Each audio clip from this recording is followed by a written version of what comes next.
This is the new Bugatti Chiron Pur Sport, and it's a bit like a Chiron that's had its weight reduced, suspension stiffened and lower gearing fitted. Wait a minute, that's not an analogy. It's exactly what this car is. And in this video, I'm going to take it for a drive to see what those changes do to the driving experience. I'm also going to launch it to see how quick it is from 0 to 60 miles an hour. Anyway, I'm Mark Watson and you're watching Carwow. And if you haven't done so already, make sure you subscribe to this channel and hit the bell icon. That way you won't miss a single upload, and we'll be doing lots more videos on cars such as this.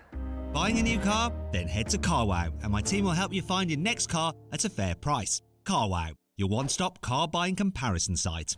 Let's start this video by talking about the engine. So the Pur Sport uses the same 8-litre quad-turbo W16 unit that you get in the normal Chiron. It puts out 1500 horsepower and 1600 newton meters of torque. However, in the Pur Sport, they've raised the red line slightly, so it comes in at 6,900 RPM rather than 6,700 RPM on the standard car, so it's just a little bit more revvy. Also, what they've done is change the gear ratios. So the 7-speed dual clutch has 15% shorter ratios than the standard car. The result of that is that this Pur Sport will go from 60 kilometers an hour to 120 kilometers an hour, 2 seconds quicker than the standard Chiron. I know what you're thinking. What will it do 0 to 60 miles an hour? Well, we're going to find out a bit later in the video. The Pur Sport has the same braking system as the normal Chiron. Carbon ceramics all round with 420mm disc grip by 8-piston calipers at the front and 400mm disc grip by 6-piston calipers at the back. One thing that is different with this car is that because it's got a fixed rear wing, you don't have the air brake, which comes into operation on the standard Chiron over 180 kilometers an hour. Does that affect the braking performance for most of the time on the road? Well, let's find out now. Now I'm going to do a brake test from 60 miles an hour, 100 kilometers an hour, then a full emergency stop. Here we go. What distance are you going to stop in? 33 meters, which incidentally is exactly the same distance it took for me to brake in the Super Sport. Not surprised with that, really. Now let's talk through the design changes on this Pur Sport. The most obvious one is that fixed rear wing. Some people might like it, such as me. Other people might find it a bit too in your face. However, it does provide 50 kilos more downforce, which is important when you're driving quickly on track. The car also has a redesigned rear diffuser. Look, it's more extensive than the standard car. And look, you've got slightly different exhaust layout than the normal Chiron. Moving down the side, the Pur Sport has unique alloy wheels. You've got 21 inches at the back and 20s at the front. You also have the Chiron Pur Sport there on the fuel filler cap. On the front wings, you've got these vents here to release air pressure from underneath the wheel arches to help with stability at speed. Then at the front, larger air intakes than the standard car, air breathers and an extended front splitter, once again for more downforce. On the inside, the changes over the standard Chiron for this Pur Sport include thinner, lightweight sport seats which say Pur Sport on them. You also have Alcantara standard on the steering wheel. The gear paddles, they're larger as well. You get red buttons for the engine and the driving mode selector. Another difference that you have, look, Pur Sport down there on the knee pad and of course on the sills. Other than that, it's just like a normal Chiron. You can spec it how you want it. So there's carbon fibre, exquisite materials, and things like this. The aluminium is actually about that deep.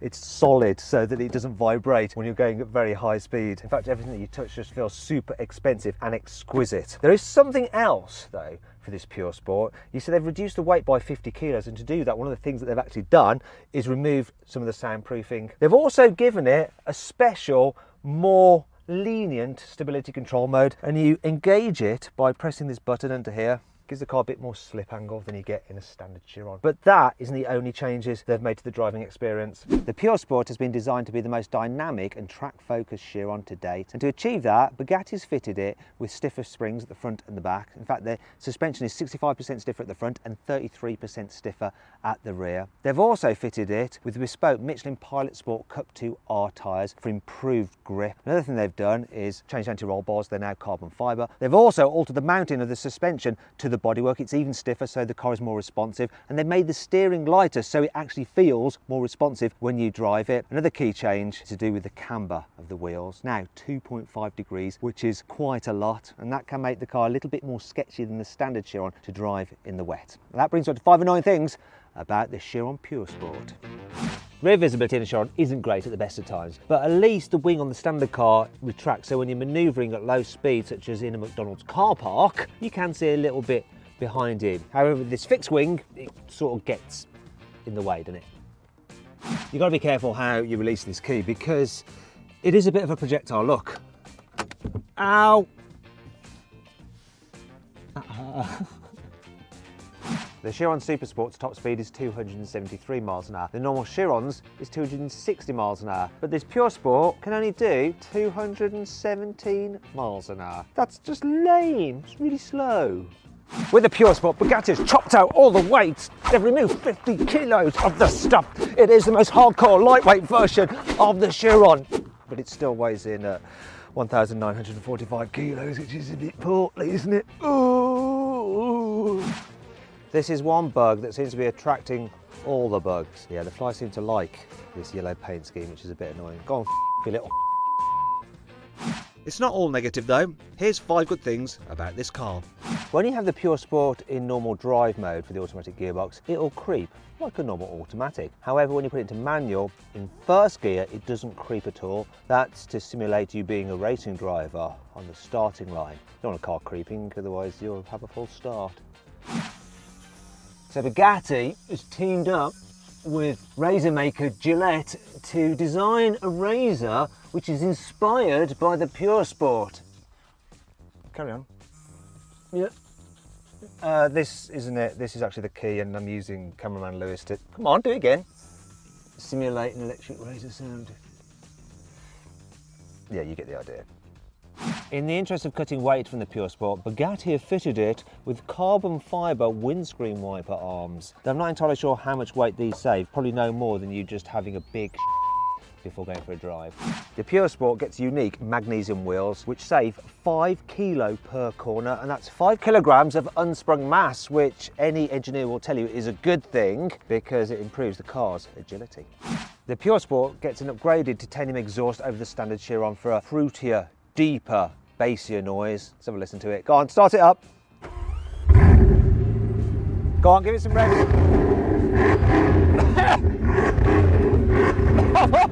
Oh God, seems there's a bit of a soft limiter on there, but it's still quite raucous. Go on, give it some more. Yeah, that's it. Stop it now, that's enough carcinogens for me. Oh, sounds good though, but it might have shortened my life by a few years.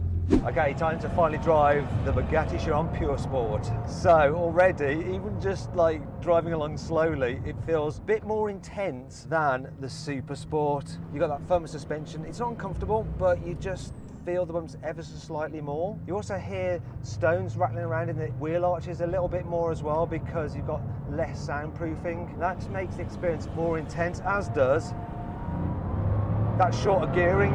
Because when you're in 5th in this, it's like being in 3rd in the Super Sport, just because of the different gear ratios.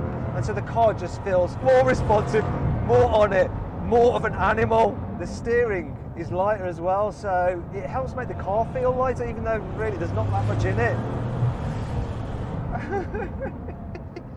And it certainly feels lighter than something that's just under 2 tons. Oh!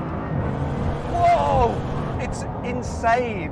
It's insane the speed you get, but also the sensations through your bottom, through the steering wheel. It feels alive.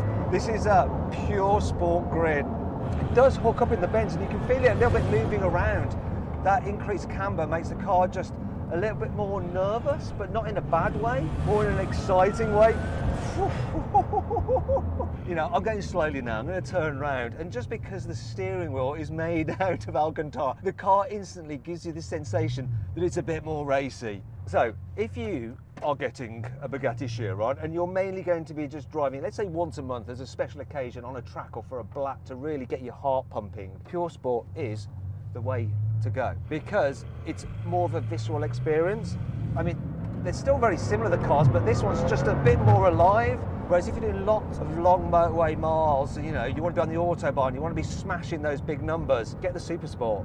Or get the Super Sport if you're wanting it as an investment, because it'll probably be worth more in the future. But in terms of just and giggles, this is the Chiron to go for. It feels like a lightweight sports car, not a completely nuts 8-litre, 16-cylinder, quad turbo, 2-ton, 4-wheel drive monster. It just rearranges your brain, this thing. The perception of what a car can do. And you know, because of that less soundproofing, you're getting more noise inside the cabin, more whistles, more whooshes, more growl. Oh yeah, Definitely more of a visceral experience. I like this a lot. Oh. The Bugatti Chiron Pur Sport is supposed to do 0 to 60 in 2.3 seconds, but I'm going to find out for myself. So I'm going to use my specialist timing gear up here. Left foot on the brake, hard on the brake. Press launch control, it's engaged. Floor the throttle. Here we go. Bit of wheel spin there, and the stability kicked in. Oh, we've got 2.86 seconds. While spinning up its wheels. I reckon we need to have another go. Okay, I'm going to give it another go. This time I'm going to put the car into the sportier mode. So a bit of slip on the stability control. Let's see if that helps. Left foot hard on the brake, launch control engaged, floor throttle, build boost, go. Whoa.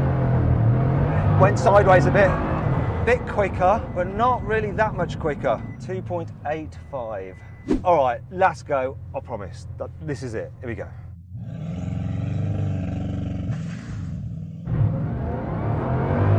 Oh yes, that got better. We got a 2.59. It's getting quicker, but oh, we could be here all day, couldn't we? I might be able to bring it down to the 2.3. Still a little bit of slip. It's impressive though. Maybe the tyres are a little bit old. Maybe, you know, I should have gone to the toilet before I launched the car because I did have a massive dinner last night, huge schnitzel. But anyway, if you want to see how quick I got out the Chiron Super Sport, click on the pop-out banner up there or the link in the description to go check that out, because I went even quicker in the Chiron Super Sport.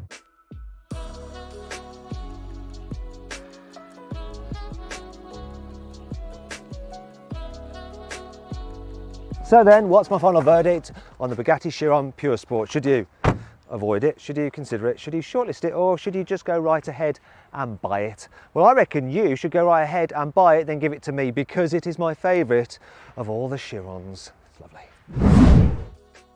I hope you all enjoyed the video. If you didn't, there's clearly something the matter with you. Let me know of some other hypercars you'd like me to review in the comments below. If you want to watch some more videos, click on those windows there. And if you click on that box there, you can go to Carwow to sell your car and we'll get a great price for it.